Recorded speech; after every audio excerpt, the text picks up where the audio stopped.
अब जिस बड़ी खबर से शुरुआत कर रहे हैं उसने पूरे जम्मू कश्मीर को अपनी लपेट में ले लिया है और मामला बरकी रॉ का है और बरकी रॉ से मुंसलिक मुलाजमीन सरापा एहतजाज है और मुकम्मल तौर पर जम्मू कश्मीर इस वक्त पावर क्राइसिस के अंदर है।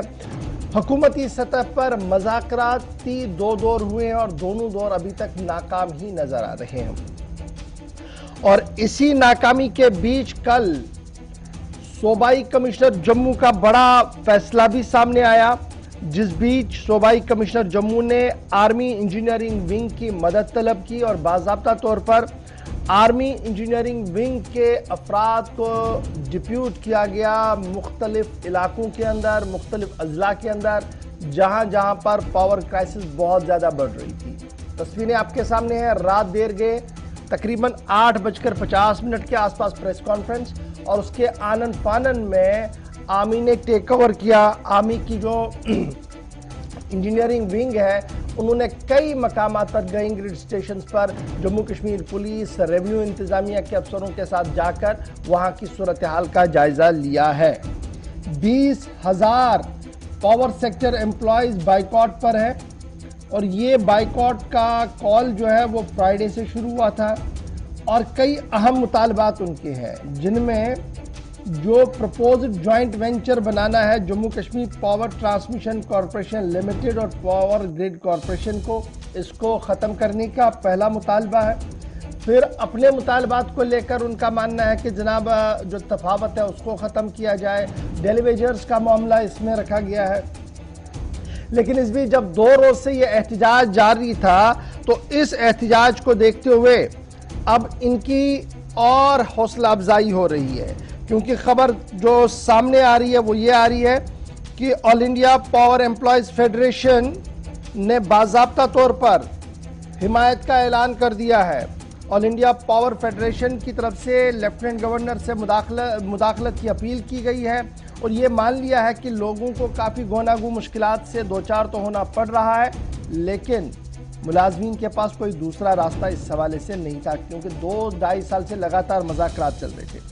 कल सरकार के साथ 2 राउंड मुलाकात हुई है सरकार और मुलाजमीन की, और इस बीच बड़ी दिलचस्प बात यह थी कि कल जब जम्मू के अंदर मज़ाकरात शुरू हुए तो ड्यूकॉम ने उन्हें बुलाया, आइए मीटिंग करते हैं। तो उन्होंने कहा जनाब हम ऊपर नहीं आएंगे, आप ही नीचे आइए और मीडिया के सामने बात होगी। At the end of the day divisional commissioner नीचे आए, बड़े काइंड दिखे वो, उन्होंने बात रखी। बात में बड़ी चीज़ें कही गई कि आप भी अपने मौक़िफ़ में तब्दीली लाए, हम भी लाते हैं जी, बीच का रास्ता लेकर आगे बढ़ते हैं। लेकिन at the end of the day employees ने कहा कि जनाब हमारी स्ट्राइक कंटिन्यू रहेगी जम्मू में, और जो ही अनाउंसमेंट यहाँ से होगी वहाँ से ऑर्डर आया कि आर्मी की मदद ली जाएगी। कश्मीर सूबे के अंदर पीके पोले साहब का मानना है कि जनाब मज़ाकरात पुरअमन रहे हैं और हिम्मत अफजा रहे हैं, लेकिन जो हमारे ज़राया बता रहे हैं वहाँ पर भी पावर एम्प्लॉयज़ ने फ़िलहाल धरने, प्रदर्शन और एहतजाज को जारी रखने का मन बना लिया है। अब जब ये सूरत हाल हमारे सामने है तो कमोबेश 300 मेगावाट डाउन कश्मीर में और 500 से ज़्यादा मेगावाट जम्मू के अंदर डाउन हुआ है, अनऑफिशियली जो हमारे ज़राया बता रहे हैं। और फिर श्रीनगर का नौहटा, काउडार, धनीमर, संगम, सौरा, लाल बाजार, अलमगरी बाजार, जडीबल, अमदा कदल, पंजी नारा, कृष्णबल, जैनाकोट और इस तरीके से दर्जनों इलाके ऐसे हैं जहां पर -5, -6 के टेम्परेचर के बीच बरकी रौ नहीं आई है। और इंतजामिया लगातार बरकी रौ को फराहम करने की बातें तो करती रही, लेकिन इन इलाकों के अंदर नहीं आई। और जब आप जम्मू सूबे की ओर देखते हैं तो Jammu right from left to right, north to south, जब आप एंटायर जम्मू प्रोविंस को देखेंगे तो सूरत हाल इंतहाई अबतर आपको नजर आएगी। जिस इलाके के अंदर सबसे ज़्यादा पावर प्रोडक्शन है वहाँ पर भी सूरत हाल ज़्यादा बेहतर नहीं है, यानी आपका पुंछ रजौरी का एरिया जब आप देखेंगे तो वहाँ पर भी सूरत हाल इसी तरीके की दिखी। कल लोगों ने भी और सिविल सोसाइटी ने शमा जलाकर एहतजाज किया, कहा कि जनाब हम किस दौर में रह रहे हैं, 21वें दौर में, यानी जब हम 21वीं सदी की बातें कर रहे हैं और सूरत हाल ये है कि आज हमारे लिए घर के अंदर भी चराग जलाने की नौबत पहुंची है, क्योंकि ये वो इलाका है जहां से पावर बनता है। तो ये तो सूरत हाल ये है। जाती मुदाखलत की अपील की गई है all India power engineers federation की तरफ से भी, और बयान उस वक्त सामने आया जब तकरीबन 48 घंटे से ज्यादा का वक्त बीत चुका था जम्मू के अंदर और कश्मीर के अंदर इंजीनियर्स या बाकी जो मुलाजमीन वो हड़ताल पर थे। दूसरी बात, जब हड़ताल इस वक्त चल रही है आगे का रास्ता मुकम्मल तौर पर साफ नहीं हो सका है, जब मीटिंग नाकाम दिख रही हैं। इन सभी चीजों के बीच में बहुत सारे एरिया से शिकायत रात से मौसूल हो रही हैं। फोन कॉल्स बहुत सारी आई हैं कि जिन एरियाज के अंदर कहीं पर तरसीली लाइन भी खराब हो रही है, एक आधी कहीं तार या पोल भी थोड़ा सा खराब हो रहा है। चूंकि अब मौसमियाती तब्दीली का भी असर पड़ रहा है, तो उन सारी चीजों के बीच में बहाली से ऑलरेडी इनकार मुलाजमीन ने कर दिया है, लेकिन परेशानियां सारी बढ़ रही हैं और बिजली का ना होना एक अलग बीमारी एक बड़ी परेशानी है जी जनाब। कोविड, दमे के आर्जे में मुब्तला मरीज और छोटे बच्चे और गर्मी का माकूल इंतज़ाम रखना, ये बड़ी परेशानियां हैं। और अस्पताल के अंदर तो सर्विस लाइन चल रही है, इसमें कोई शक नहीं है, लेकिन जो घरों के अंदर बीमार है वो इंतहाई परेशान कुन सूरत हाल से इस वक्त दो चार हो रहे हैं। कई इलाकों के अंदर जो शेड्यूल पावर कट था वो हुआ ही नहीं, ये भी हमने देखा। श्रीनगर के कई इलाकों के अंदर जो शेड्यूल पावर कट था वो हुआ ही नहीं, और कई इलाके ऐसे थे जहां पर बिजली आनी थी लेकिन पिछले 2 घंटे से 2 दिन से भी नहीं आई है। और अगर आप पिछले 24 घंटों की बात करें तो सूरत हाल अंधेरे जैसी है और वही अंधेरा कायम रहे उसी तरीके की सूरत हाल बन रही है। लेकिन जरा पहले जम्मू चलते हैं, जहां से जमशीद मलिक हमारे साथ है, जिन्होंने रात देर गए भी ग्रिड स्टेशन में जाकर सूरत हाल का जायजा लिया था और आपने हमारे राब्ता साइट पर देखा था, हजारों लोगों ने देखा था कि किस तरीके की सूरत हाल वहां पर थी। लेकिन जमशीद, पहले जरा जम्मू की सूरत हाल पर बात करें, उसके बाद हमारे साथ हिलाल भी ज्वाइन कर चुके हैं। बड़ा इंपॉर्टेंट ये है कि कल जब लंगर साहब ने ऐलान कर दिया कि जनाब इंजीनियरिंग डिपार्टमेंट को हाथ में लेकर हम आगे बढ़ेंगे जी और लोगों को किसी भी तरीके की मुश्किलें नहीं होंगी, रेस्टोर कितना हो पाया? क्या कुछ आप जमीनी सूरत हाल देख पा रहे हैं? और क्या जम्मू की सूरत हाल को जब मैं देखता हूं तो अक्सर हमारी वाटर सप्लाई स्कीम्स ऐसी हैं कि अगर वहां बिजली नहीं है तो पानी का होना नामुमकिन के बराबर है। पुंछ के अंदर, रजौरी के अंदर, इवन कि जम्मू टाउन के अंदर भी जब सूरत हाल ये होती है कि जब तक बिजली ना आए तब तक पानी नहीं आता है। तो किस तरीके का माहौल है, क्योंकि अब आज तीसरे दिन में ये मज़ाहमत, ये एहतजाज जारी हो गया है। देखो बिल्कुल जी, कल जब डिवीजन कमीशन की तरफ से बिजली बहाल करने के लिए आर्मी की मदद ली गई, MES डिपार्टमेंट आर्मी का जो विंग है इंजीनियरिंग, इसकी मदद ली गई। उसके बाद जम्मू के कुछ हिस्सों में जरूर बिजली बहाल होगी, मगर राजौरी पुंछ में बिजली कुछ हिस्सों में चंद घंटों के लिए बहाल हो सकी, उसके बाद बिजली दोबारा गुल हो गई। क्योंकि ये बड़े इलाके हैं और इन बड़े इलाकों में खास करके अगर राजौरी पुंछ की हम बात करें कि डिफरेंट लाइनें आती हैं, करके 33 kV जो लाइन थी उसको बहाल करने की काफी कोशिश की गई, क्योंकि जो शहर को जो बिजली बहाल करनी थी जिसके लिए काफी मशक्कत करने के बावजूद भी इन इलाकों में बिजली बहाल नहीं हो पाई। उसकी बड़ी वजह यही है कि जो इंजीनियरिंग विंग MES की जो पहुंची थी उनको उन चीजों की बारे में नॉलेज नहीं है जो ग्राउंड पे की गई है। क्योंकि हालांकि अंदर के जो खास करके अगर ग्रिड स्टेशन की बात करें तो इनके अंदर भी ऐसे सिस्टम थे जो उनकी काफी मेहनत के बाद भी उनकी समय से बाहर निकले, मगर उसके बाद जब पुलिस ने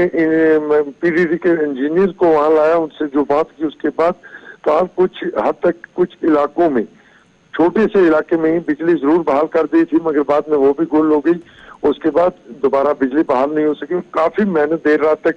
हालांकि हम अगर ग्रिड स्टेशन ठुडी राजौरी की बात करें और या ख्योरा की बात करें, क्योंकि ग्रिड स्टेशन ठुडी से राजौरी पुंछ को बिजली बहाल की जाती है, मगर उसके बावजूद भी देर रात तक मेहनत करने के बावजूद भी बिजली कुछ सिर्फ 1 या 2 वार्ड कह सकते हैं हम जिनमें बहाल हो पाई थी, और बाद में वो भी गुल हुई। मगर राजौरी पुंछ में बिजली की सूरत हाल अभी भी खराबी पड़ी और बिजली देर रात तक बहाल नहीं हो पाई है। जी गौर, बहुत शुक्रिया जी जमशीद मलिक हमारे साथ ज्वाइन करने। फटाफट से जरा जमशीद का वो रात का वॉक थ्रू भी चलाइएगा ताकि नाजरीन को पता लगे कि जब टेक ओवर हो रहा था आर्मी और स्टेट पुलिस कोशिश कर रही थी कि इसको रेस्टोर कर पाए, तो तस्वीरें आपके सामने बड़ी कोशिशें की गई, लेकिन जमशीद का मानना कि ज्यादा कोई बड़ी कामयाबी जिसे हम कहें कि 50% कामयाबी मिले वो कल पुंछ रजौरी के इस इलाके के अंदर देखने को नहीं मिला। ऐसा ही हाल जनाब जम्मू का भी है, जरा देख लीजिएगा क्या कुछ सूरत हाल है। खैर मकदमर, मैं हूं आपके साथ जमशेद मलिक। पहले मैं आपको ये मंजर दिखाता हूं जहां इस वक्त ग्रिड स्टेशन ख्योरा में आर्मी के साथ जम्मू कश्मीर पुलिस भी पहुंची हुई है और पूरी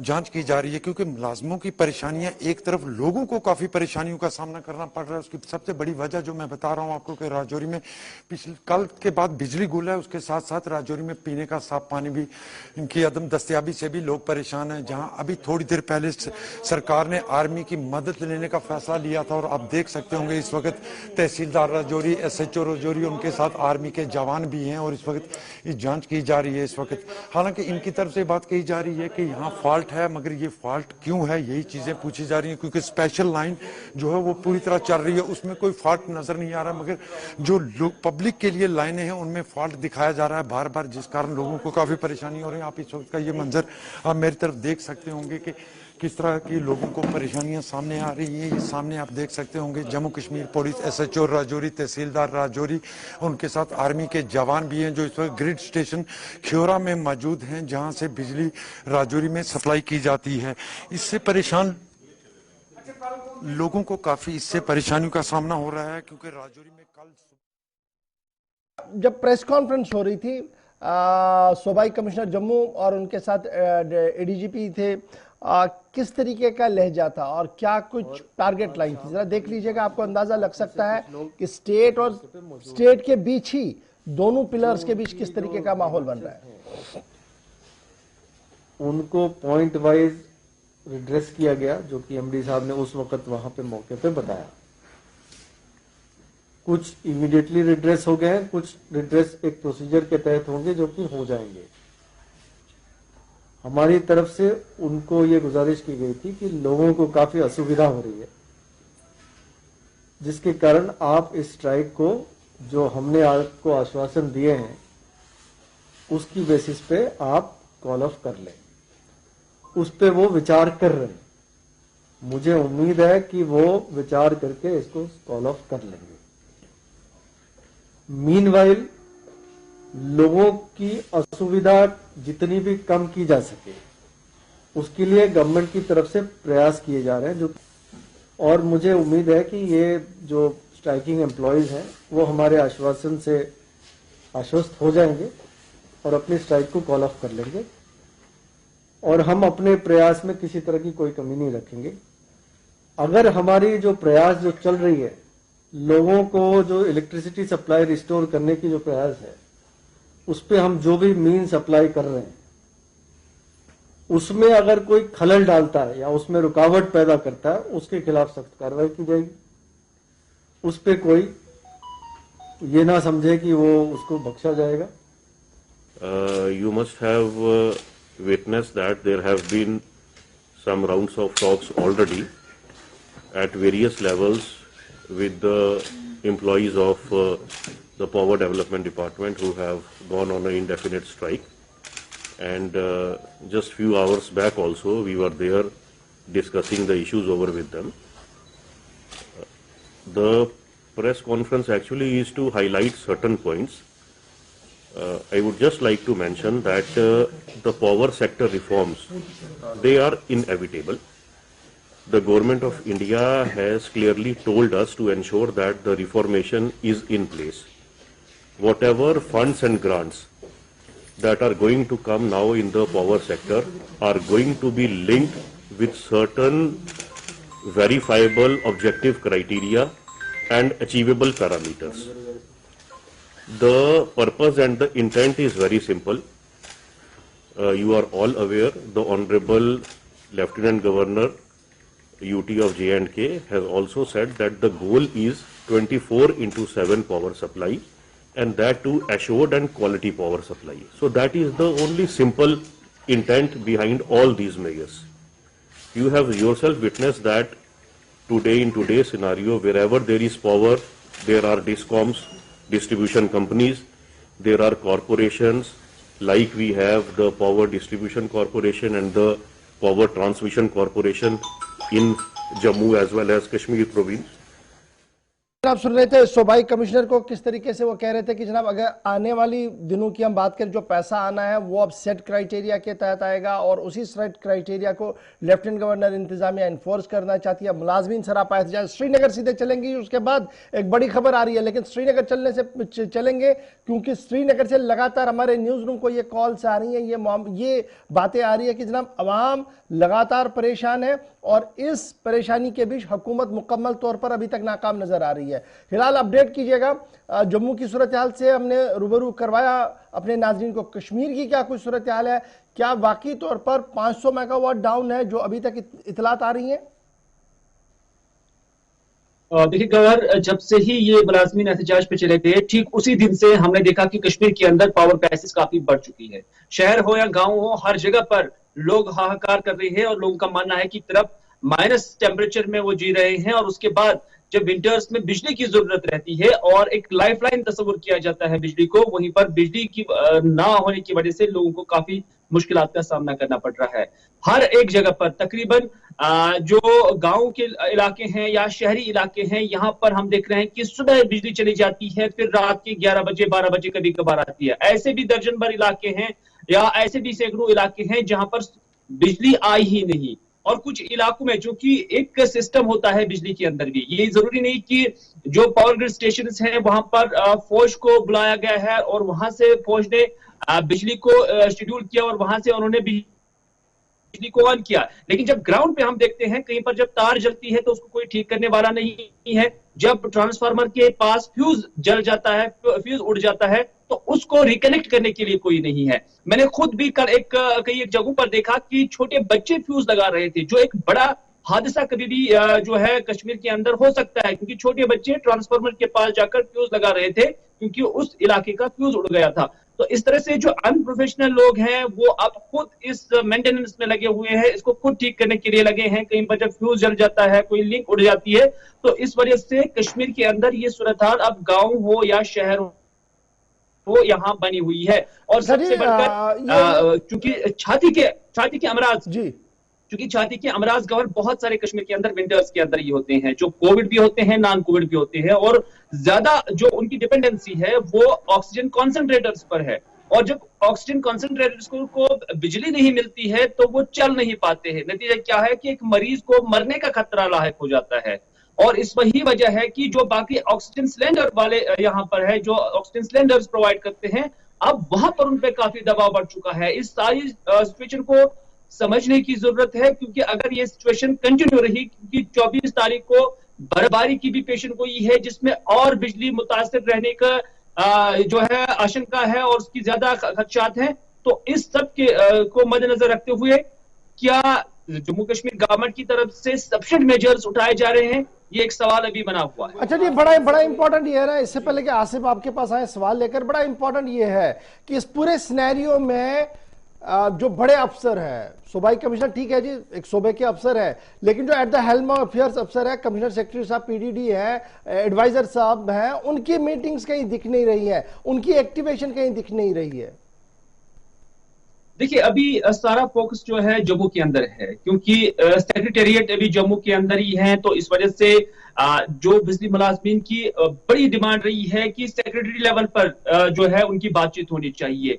वो जम्मू ड्यूकॉम के साथ भी बात करने के लिए तैयार नहीं थे, क्योंकि उनका कहना था कि ये राइट पर्सन नहीं है जिनके साथ हम बात करेंगे, क्योंकि वो कोई अथॉरिटी हमारे नहीं दे सकते हैं। एडीजी को जब जम्मू के अंदर ही बुलाया गया तो वहां पर भी इस तरह की जो चीजें उठने लगी हैं कि he is not the right person. तो इस तरह से जब कश्मीर के मुलाजमिन के साथ भी हम बात करते हैं तो उनका भी यही कहना है कि हायर आप पे ये बात अब होनी चाहिए, और जो इनके कंसर्न लोग हैं, चाहे कमिश्नर सेक्रेटरी पीडीडी है, उस लेवल पर जो उनकी बात होगी, जो उनके मुतालबात हैं, वो वहीं पर हल हो सकते हैं। तो इस वजह से उनकी एश्योरेंसेस भी वहां से आनी चाहिए। तो ये उनकी एक बड़ी डिमांड है जो कश्मीर के अंदर बन रही है। सूबाई इंतजामिया की सतह पर, चूंकि कल से हम देख रहे थे जो जिम्मेदारान हैं उनसे बात नहीं हो, तो क्या कोई राब्ता करने की कोशिश हुई अभी तक एडमिनिस्ट्रेटिव पार्ट पर? देखिए, एडमिनिस्ट्रेटिव पार्ट पे उन्हें कन्विंस करने की कोशिश की जा रही है, लेकिन जो कश्मीर का विंग है बिजली मुलाजमीन का, वो अब जम्मू के साथ बाज़ाब्ता तौर पर राब्ते में है। और इनका यही मानना है कि जो कुछ भी डिसीजन होगा वो जम्मू और कश्मीर के मुलाजमीन के दरमियान इत्तेफाक के बाद ही होगा।